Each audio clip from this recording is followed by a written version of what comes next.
Bismillah. Assalamualaikum warahmatullahi wabarakatuh. Waalaikumsalam warahmatullahi wabarakatuh.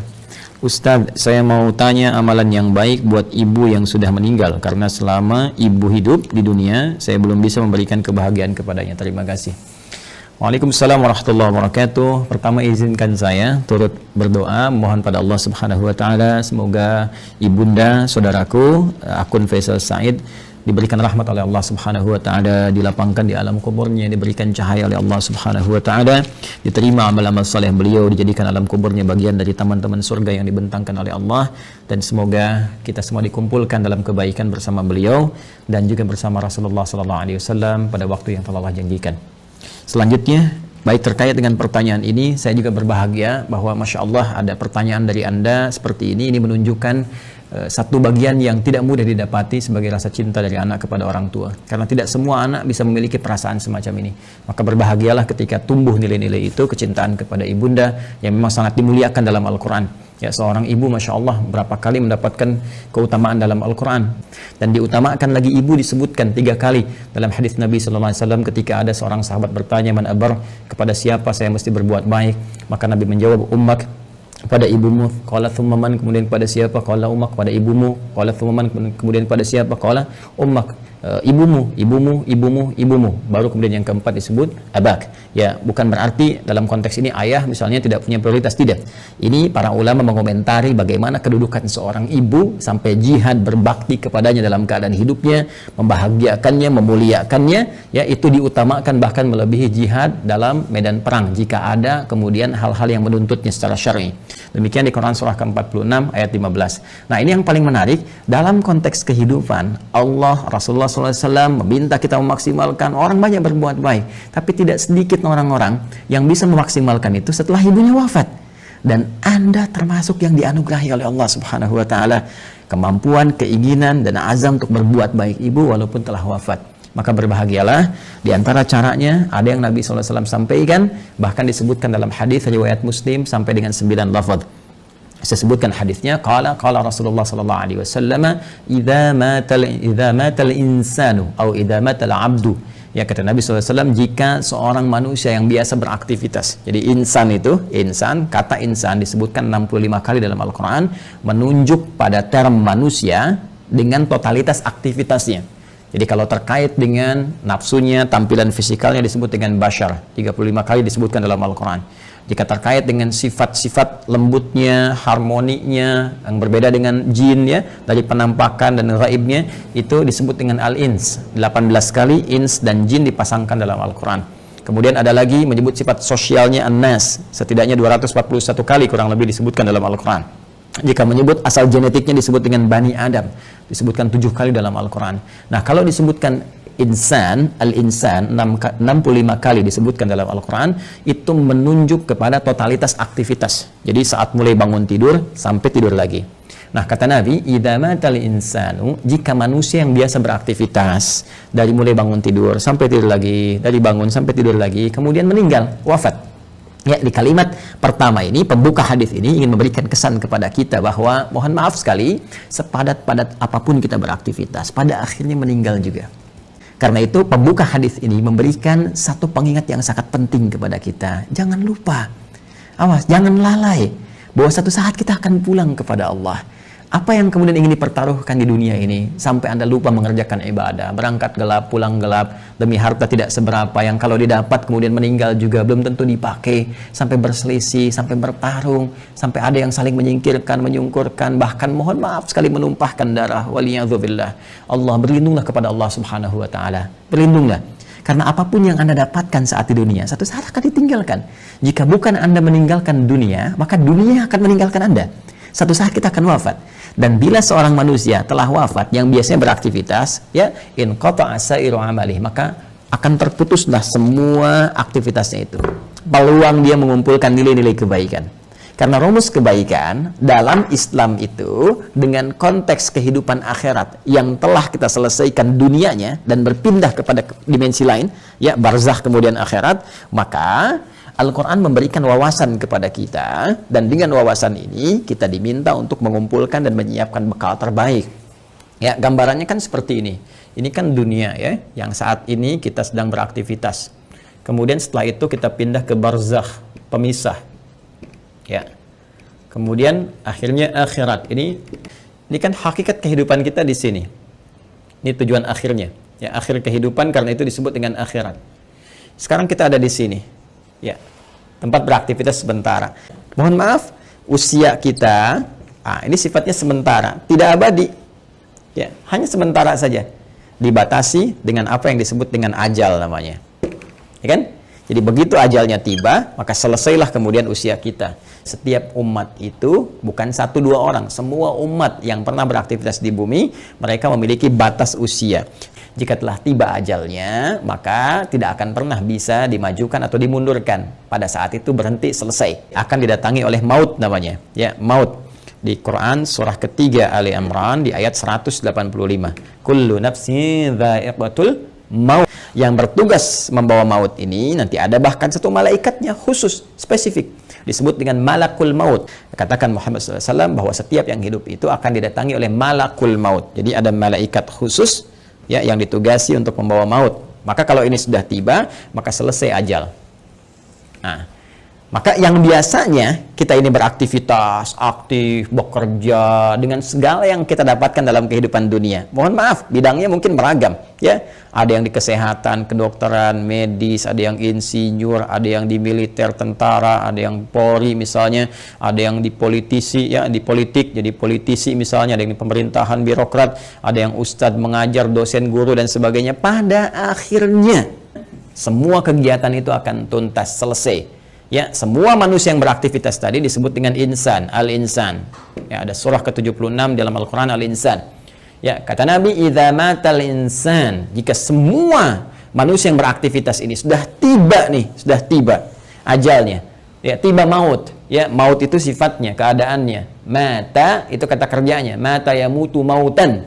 Ya, mata yamutu mautan. Idza matal insan, jika tiba maut ini menjemput manusia, ya, sudah datang ajalnya, tiba maut dan menghentikan semua aktivitas yang pernah ia lakukan. Tadi saya katakan, semua pembuka di hadis ini kalimatnya singkat padat, cuma 2 kata, matal insan, tapi pesannya sangat dalam, memberikan kesan bahwa apapun yang kita banggakan pada hakikatnya akan selesai. Apapun yang kita tonjolkan dalam kehidupan, pada hakikatnya akan selesai. Apakah harta benda yang kita tampilkan, apakah kedudukan yang kita tonjolkan, dan sebagainya, semua akan tuntas, selesai dengan tibanya maut. Ya, karena sifatnya kehidupan kita di dunia ini sementara, maka usia pun sementara, bekalnya pun sementara. Silakan Anda kumpulkan sampai banyak bermewah-mewah misalnya, mohon maaf, kendaraan banyak yang mewah, pakaian mewah, pada akhirnya meninggal nggak dibawa. Ya, alam kubur itu tempatnya hanya setempat seukuran jasad kita saja. Nggak ada seukuran rumah Anda, seukuran mobil Anda untuk memasukkan semua aset Anda. Tidak, selesai kawan. Ya, jadi semua perbuatan kita dari bangun tidur sampai dengan tidur lagi itu disebut dengan amal. Nah, ini kalau sudah meninggal, mata, datang maut, ya, terputus semua amal, aktivitas selesai. Ya. Cuma diberikan kemudian gambaran kepada kita. Ada amal ini yang saat dikerjakan itu dicatatkan punya nilai. Yang nilai ini menjadi bekal yang akan dibawa ke dimensi selanjutnya, ke ruang selanjutnya setelah kita wafat. Singkatnya dibawa ke alam barzakh, bahkan sebagai bekal menuju akhirat. Dan ini bisa kita siapkan saat di dunia. Ya, apa nama amalnya? Ini yang disebut dengan amal saleh. Ya, jamaknya disebut dengan salihat. Amal saleh jamaknya apa? Salihat. Ya. Jadi amal ini ada yang netral, umum, ya kan?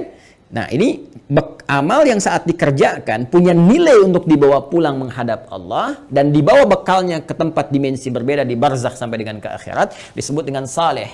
Jamaknya disebut apa? Salihat, ya. Singkatnya, setiap perbuatan yang dinilai sebagai ibadah oleh syariat. Ya, jadi setiap perbuatan kalau kita kerjakan diniatkan sebagai ibadah, maka itu namanya amal saleh. Jelas ya? Baik. Allah saking rahmannya memberikan bocoran kepada kita, bimbingan kepada kita. Nih, siapkan bekal ini. Ini bekal yang cuma satu-satunya dibawa saat kita wafat. Apa itu? Wa amilus salihat. Ini dia. Amal-amal saleh. Maka jadikan setiap bekal kegiatan kita itu menjadi amal saleh. Caranya bagaimana? Niatkan karena Allah Subhanahu wa taala. Ya, niatkan karena Allah lillah, bekerja karena Allah, merawat anak karena Allah, di rumah tangga karena Allah. Bahkan nanti implementasinya Nabi SAW memberikan panduan dengan doa langsung. Makanya saya sering katakan dalam Islam semua aktivitas itu punya doanya. Bangun tidur ada doanya, sampai mau tidur lagi ada doanya. Semua aktivitas kita. Tatkala kita pun belum memahami, sertakan kalimat Bismillahirrahmanirrahim. Kullu amrin dzibalin la yubda'u fihi Bismillahirrahmanirrahim fahuwa abtar au a'ta'. Setiap perbuatan baik yang tidak disertakan Bismillahirrahmanirrahim karena Allah, Bismillah, saya kerjakan ini karena Allah. Ya, kalau Anda tidak sertakan itu, tidak niatkan karena Allah, fahuwa abtar au aqta', maka terputuslah peluang bekal akhirat. Siapa yang mengerjakan kebaikan, diniatkan sebagai ibadah karena Allah, menjadi amal saleh, maka dia punya poin hasanah. Setiap satu kebaikannya dicatatkan langsung 10 nilainya. Ini nilai terendahnya, 10. Ya, 10. 10 itu hitungannya bukan 1, 2, 3, 4, tidak. Dalam pandangan Allah berbeda cara menghitungnya. Di hadis Muslim, datang ke masjid saja, dia kan baru datang untuk niat ibadah dapat 25. Satu kedua 500 tahun, dua ketiga 500 tahun, demikian seterusnya. Dan ini poin yang paling kecilnya. Nanti ada kalau infak bisa berapa, gitu kan? Nanti ada kalau baca Al-Quran bisa berapa, lebih banyak lagi. Nah, itu yang disebut dengan hasanah. Karena itu sering kita berdoa di Quran surah kedua Al-Baqarah di ayat ke-201. Wa minhum may yaqulu rabbana atina fid dunya hasanah wa fil akhirati hasanah wa qina adzabannar. Dan di antara mereka banyak yang berdoa kepada Allah, ya Allah, mohon bimbing kami untuk mengerjakan semua kegiatan dunia punya nilai akhiratnya hasanah. Dan di akhirat bisa dilihat hasanah itu, ya Allah, sehingga mengantarkan kami pada rahmat-Mu dan memasukkan dengan rahmat itu ke dalam surga-Mu, ya, berjumpa dengan Rasulullah sallallahu alaihi wasallam. Amin, kan? Nah, kalau seorang meninggal terputus semua peluang ini. Ya, jadi nggak bisa mengerjakan hasanah lagi. Tapi ada rahasia. Kata Nabi, ada 3 amalan yang kalau dikerjakan, Masya Allah, ini yang sudah meninggal nggak bisa ngerjakan lagi, tapi hasanahnya tetap mengalir, pahalanya tetap mengalir, ngalir. Dan di antara yang 3 itu Nabi menyebutkan, perhatikan kalimatnya, idza matal insanu aw idza matal 'abdu in qata'a sa'iru 'amali illa min 3, ya, atau illa min 3. 1, shadaqatin jariyah. Sedekah jariyah. Ya. Nah, ini kalau kita gali lagi, ini lebih panjang lagi nih. Ya, mohon bersabar ya teman-teman sekalian. Ya, sedekah itu adalah setiap kebaikan yang mampu kita kerjakan. Kullu ma'rufin sedekah. Semua jenis kebaikan yang mampu kita kerjakan. Nah, sedekah dibagi pada 2 bagian. Bagian yang pertama yang tidak mengalirkan pahala abadi untuk kita. Maksudnya kalau kita wafat selesai. Yang kedua, kalaupun kita wafat, pahalanya tetap mengalir. Seperti apa yang dimaksudkan 2 keterangan ini dan bagaimana saudara kita, ya, Faisal, semoga Allah rahmati beliau dan ibundanya serta keluarga besarnya bisa memaksimalkan ini untuk memberikan yang terbaik pada ibundanya. Nanti kita lihat setelah menunaikan sholat Isya berjamaah. Mohon izin kembali kita lanjutkan bahasan kita, bahwa pertama dari akun Faisal Said tadi menanyakan sebelum Isya, beliau berkenan menginginkan adanya satu amalan yang bisa dipersembahkan untuk ibundanya yang telah wafat dan ingin membahagiakan beliau dalam keadaan saat ini. Bagaimana, apakah ada bimbingan dalam Al-Quran ataupun hadis-hadis Nabi Sallallahu Alaihi Wasallam? Tadi telah kita buka, telah kita sampaikan dengan begitu mendetil bahwa Al-Quran memberikan peluang terbaik bagi seorang anak ataupun anak-anak yang ingin berbakti kepada kedua orang tua, khususnya ibundanya tercinta. Baik itu saat masih ada bersama beliau ataupun juga telah meninggalkan bagian dari keluarganya. Di antara amalan-amalan itu, Nabi SAW memberikan gambaran kepada kita dalam salah satu sabdanya, dan bahkan disebutkan tadi saya katakan hampir 9 lafaz dalam Imam Muslim. Ya, Nabi SAW menyampaikan, qala Rasulullah SAW, idza matal insanu, jika manusia yang telah beraktivitas itu dari mulai bangun tidur sampai dengan tidur lagi, kedatangan maut, ya, tiba kemudian ajalnya, in qata'a sa'iru amalih, maka dengan wafatnya itu, dengan datangnya maut itu, terputuslah kemudian seluruh peluang aktivitas-aktivitas yang telah ia kerjakan, yang sebelumnya telah ia tenun. Sudah tidak ada lagi kesempatan. Maka karena tidak ada kesempatan beraktivitas lagi, di antara peluang untuk mencari bekal untuk pindah ke alam barzakh sebagai persiapan menuju akhirat pun terputus sudah. Ya, karena amal itu telah kita tadi uraikan dibagi pada 2 bagian. Ya, ada yang tadi objektif umumnya, kemudian dibagi 2, ada yang disebut dengan amal saleh, yaitu amal-amal kebaikan yang dinilai sebagai ibadah jika dilakukan karena Allah Subhanahu wa taala. Dan dia punya poin yang disebut dengan hasanah itu. Bila ada satu perbuatan menjadi hasanah, maka dia punya 10 poinnya. Ya, Quran surah ke-6 Al-An'am ayat 160 seperti telah kami tuliskan sebelumnya, man jaa'a bil hasanati falahu asyru amsalihha.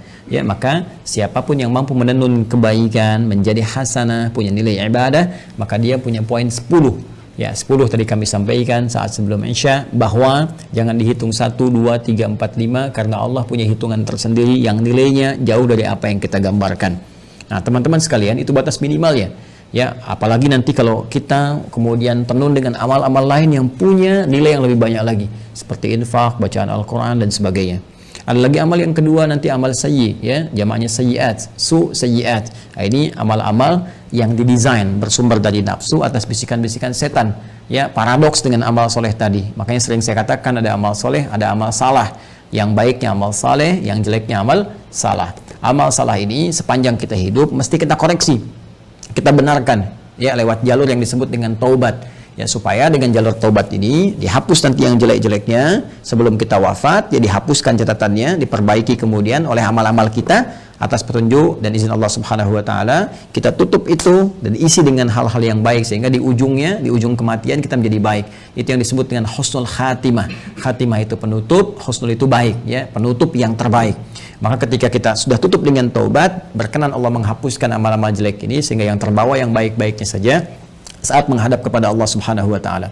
Kalau ini tidak terjadi, nanti di hadis Muslim riwayat sahabat Abu Hurairah radhiyallahu taala anhu akan disebutkan oleh Nabi sallallahu alaihi wasallam, maka setiap amal yang soleh akan menutup yang salahnya. Ya, misal nanti yang ini salat, yang ini misalnya senang bikin hoax, maka yang salatnya akan menutup perbuatan hoaxnya. Yang ini misalnya puasa, yang ini senang berselisih, maka yang puasa akan menutup selisihnya. Demikian seterusnya sampai ditimbang nanti. Bahkan ada orang yang bangkrut disebut dengan muflis, ya, disebut dengan muflis. Jadi begitu habis amal salehnya, masih ada amal salahnya, maka bangkrut dia karena nggak punya lagi penutup. Ya, habis modalnya ini, tersisa keburukannya, maka diambillah kejelekan orang-orang dizalimi, ditimpakan kepadanya, dilemparkan ke neraka. Itu yang disebut dengan muflis. Waliyadzubillah, kita berlindung kepada Allah Subhanahu wa taala dari perbuatan tadi. Nah, sekarang ada orang yang telah wafat, nggak bisa mengerjakan amalan lagi, tapi apakah dia berpeluang masih mendapatkan baik balasan-balasan pahala, ya, transfer pahala kebaikan? Karena kalau sudah di alam barzah, kita nggak bisa kirim makanan, kita nggak bisa misalnya kirim perhiasan, kita nggak bisa kirim kebutuhan dunia, karena dimensinya beda, ruangnya sudah lain, alamnya sudah berbeda. Yang harus kita kirimkan kepada mereka adalah bekal real yang mereka butuhkan. Nah, kata Nabi, ada 3 peluang yang mungkin didapatkan oleh mereka yang telah wafat, ya, walaupun mereka telah meninggal dunia dan tidak beramal lagi. Yang pertama tadi telah kita singgung, sedekah jariyah. Ya, sedekatin jariyah, yaitu amal-amal kebaikan yang pahalanya tetap mengalir. Ya, saya ulang, amal-amal kebaikan yang pahalanya tetap mengalir. Jadi, pertama, teman-teman, sedekah ini adalah gambaran dari semua perbuatan-perbuatan baik. Ya, dalam fikih disebut dengan kullu ma'rufin sedekah. Semua perbuatan baik yang mampu dikerjakan itu disebut dengan sedekah. Karena itu zakat dalam Al-Qur'an disebut juga dengan sedekah. Ya, khudz min amwalihim sedekah. Ambil dari zakat yang telah masuk, ya, nisabnya, haulnya, ambil itu, ya, sebagai bagian dari perbuatan baik. Sedekah yang membuktikan kebenaran iman. Jadi sedekah itu bisa diartikan pembuktian kebenaran, sesuatu yang baik, sesuatu yang jujur, dan nilai-nilai kemuliaan. Itu diantara makna sedekah. Karena itu kenapa perbuatan baik disebut dengan sedekah? Ini pertama pembuktian dari keimanannya. Jadi iman itu implementasinya kebaikan-kebaikan. Untuk membuktikan kita beriman, maka diminta oleh Allah kepada kita semua membuktikan lewat amalan baik. Karena itu lisan diminta berkata baik, tangan bekerja baik, kaki melangkah pada yang baik. Itu pembuktian iman. Karena itu orang beriman mustahil berbuat yang tidak baik. Karena itu kata Nabi, la yasikul mu'min, indama yasik fahuwa mu'min. Mustahil orang beriman itu korupsi, orang beriman itu mencuri. Ketika mencuri ada iman dalam dirinya. Maksudnya Nabi mempertanyakan, imannya kemana sampai bisa mencuri? Imannya kemana sampai bisa berbuat maksiat, kan? Jadi iman itu akan mendorong kita berbuat baik. Karena itu semua perbuatan baik disebut dengan apa? Sedekah. Nah, perbuatan baik yang disebut dengan sedekah ini dibagi 2 bagian. Ya, dibagi 2 bagian. Ada yang disebut dengan sedekah tsabitah. Tsabitah itu sudah yang tetap, berhenti gitu kan, atau waqifah, berhenti sampai di situ. Ya, berhenti saja sampai di kehidupan dunianya. Maksudnya apa? Saat dia beramal di dunia, saat hidup dituliskan pahalanya. Tapi ketika wafat selesai. Waqifah, tsabitah, berhenti sampai di situ saja. Dalam konteks kehidupan dunia saja. Saat dia beramal. Jadi saat dia hidup di dunia, kemudian misalnya dia salat nih. Ya, si A misalnya salat. Kemudian dia ketika menunaikan salat kan dituliskan pahalanya. Ya, ketika ikhlas tunaikan tuliskan pahala. Misalnya dapat pahala sekian kan. Nah, ketika dia meninggal dunia, wafat ini sudah karena nggak bisa salat lagi, nggak ada lagi catatan amal pahala mengalir. Ya, sudah selesai sampai di situ. Selesai, terhisab sampai di situ. Karena selesai, tetap di situ disebut dengan thabit atau waqifah, berhenti sampai di situ. Ya. Nah, ada yang menarik nih. Orangnya sudah meninggal, sudah nggak di dunia lagi. Ya, sudah berpindah ke dimensi lain, dia pindah ke barzakh, alam pemisah. Ya, disebut dengan alam kubur. Terpisah dia dengan dunia tapi belum sampai ke akhirat. Ya, alam pemisah antara dunia dengan akhirat disebut dengan barzakh. Ya. Baik, ketika berpindah kepada barzakh ini nggak ada peluang amal lagi. Tapi yang menarik, walaupun dia nggak mengerjakan amalannya, pahalanya tetap mengalir. Nah, mengalir dalam bahasa Arab disebut dengan jara yajri, jarian wa jariyatan. Ya, maka karena ini sifatnya ada muannats-nya disebut dengan jariyah. Jariyah. Ya. Baik. Ini apa namanya? Sifat dan mausuf ya, disifati sedekah, ya sedekah, perbuatan-perbuatan baik jariyah yang pahalanya terus ngalir. Ngalir sampai kehidupan berakhir. Ya, sampai hari perhitungan tiba, kiamat terjadi, ya perhitungan pahala, baru kemudian di situ hitungan dikumpulkan keseluruhan yang disebut dengan hisab. Ya, disebut dengan apa? Hisab. Jadi sepanjang kiamatnya belum terjadi, kemudian belum terputus kehidupan dunia keseluruhannya, maka terus saja ngalir di pahalanya, ngalir, kumpul, masya Allah, walaupun orangnya telah meninggal dunia. Nah, ini sedekah jariyah ini punya dua sumber. Sumber pertama adalah kebiasaan amal soleh yang dikerjakan oleh orang yang meninggal tadi sebelum dia wafat. Jadi sebelum dia wafat, dia punya kebiasaan beramal. Ya, yang amalan ini setelah dia wafat pun masih ada tuh. Ya, merambat peluang amalannya sehingga pahalanya terus mengalir kepada yang bersangkutan. Apa di antara contohnya misalnya? Ah, contoh misalnya yang bersangkutan sebelum meninggal dunia pernah misalnya menyumbang untuk kepentingan di masjid. Masya Allah misalnya sedang ada perbaikan masjid, kan? Lalu disumbangkanlah untuk bikin keran wudhu misalnya. Masya Allah, walaupun orangnya meninggal, keran wudhunya masih ada, dipakai orang. Setiap dipakai, mengalir, pahala terus mengalir. Sepanjang itu ada. Karpet masjid misalnya kan disumbangkan, dipakai terus, walaupun orangnya meninggal, tetap pahalanya mengalir. Ngalir. Masya Allah. Pesantren, pembangunan, tadi ada beberapa informasi yang saya sampaikan terkait update, nanti di akhir saya tegaskan kembali ya.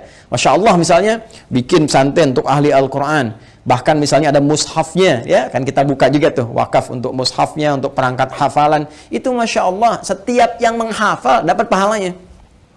Makanya saya sering katakan kalau beramal kita mesti cerdas, dengan modal sekecil-kecilnya dapat keuntungan sebanyak-banyaknya ya. Contoh misalnya kita punya uang 50.000 nih, kita bisa punya banyak pilihan untuk beramal saleh.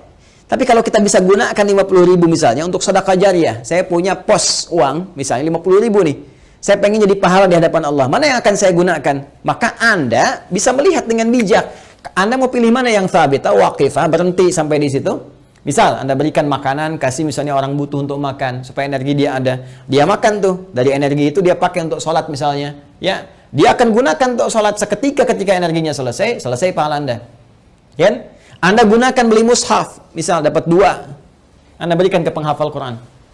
Masya Allah, penghafal Quran menghafal Quran menggunakan mushaf Anda. Demi Allah saya katakan, penghafal Quran itu nggak ada yang baca sekali. Ya, alif lam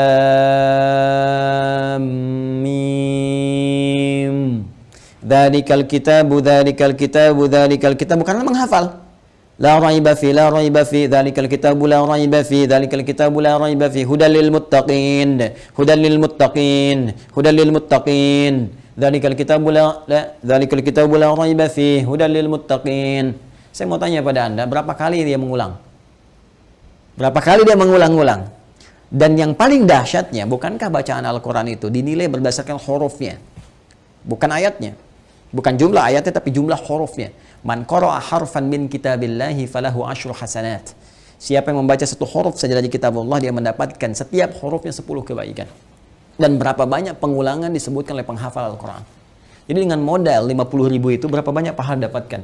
Nah, kadar Allah si A ini misalnya dapat 2 orang nih, si A dengan si B sudah hafal dia dua-duanya. dipakai jadi imam, Masya Allah, ngajarkan lagi, ini merambat lagi. Mushafnya masih ada, diwariskan lagi pada orang lain. Allahu Akbar, lahir dari sini misalnya 10 santri, sini 10 santri, ini punya murid lagi, modal cuma 50.000, berapa yang didapatkan? Maka dari itu cerdas-cerdas saat hidup mencari apa yang kira-kira bisa mendapatkan jariah di sini. Ya, tidak harus dengan harta, bisa dengan tenaga. Makanya kalau ada misalnya ya kegiatan di masjid, ikut di situ kan, dengan tenaga kita atau dengan sebatas yang kita mampu dan sebagainya ya, apa yang bisa kita lakukan, ini jariah. Nah, ada lagi kondisi orangnya misalnya sudah tidak ada ya, ini bisa dikerjakan oleh siapa? Oleh anak misalnya ya, anak. Apa yang dilakukan oleh anak? Seperti tadi ya, misalnya dia membelikan mushaf, dikirimkan misalnya kepada siapa ya, kepada para penghafal Quran, niatkan itu untuk misalnya diarahkan kepentingan ibundanya tadi seperti yang tadi disampaikan.